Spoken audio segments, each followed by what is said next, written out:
As you noticed that there's one big difference between the two winches.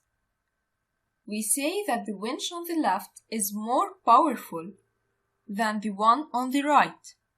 This is because it does the same quantity of work more rapidly. In physics, power is defined quite simply. It's the rate of doing work or the rate of energy transfer. So to calculate it, we simply divide the work done by the time it takes.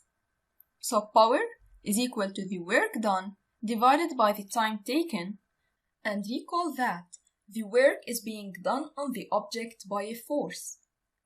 The force causes a body to move. In this example, the force is causing the lift of the man. So the work is the measure of energy transfer when the force moves an object through a specific distance. So when the work is done, the energy has been transferred from one energy store to another.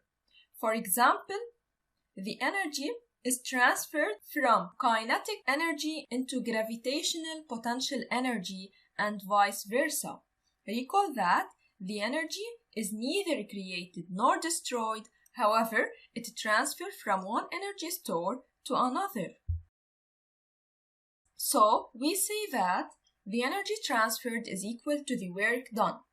And by substituting for the work done in this equation, the power, which is equal to the work done divided by the time taken, is also equal to the energy transferred divided by the time taken after substituting the work done by its equivalent amount of the energy transferred.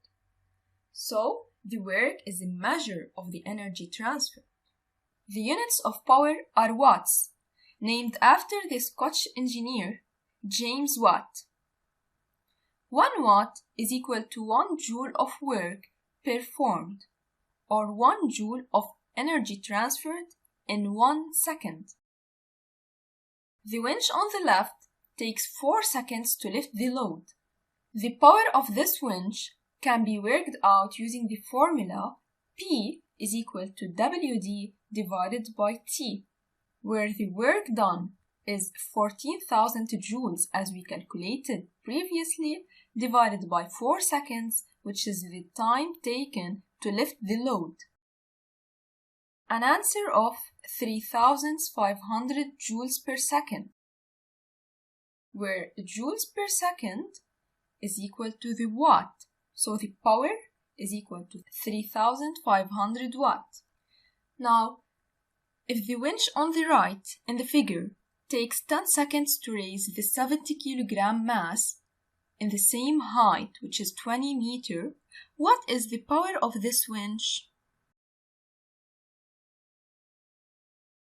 So, we apply the formula. The work done divided by the time give us the power. The work done is 14,000 joules divided by 10 seconds, an answer of 1,400 joules per second, which is equivalent to 1,400 watts. Let's check it. Good job.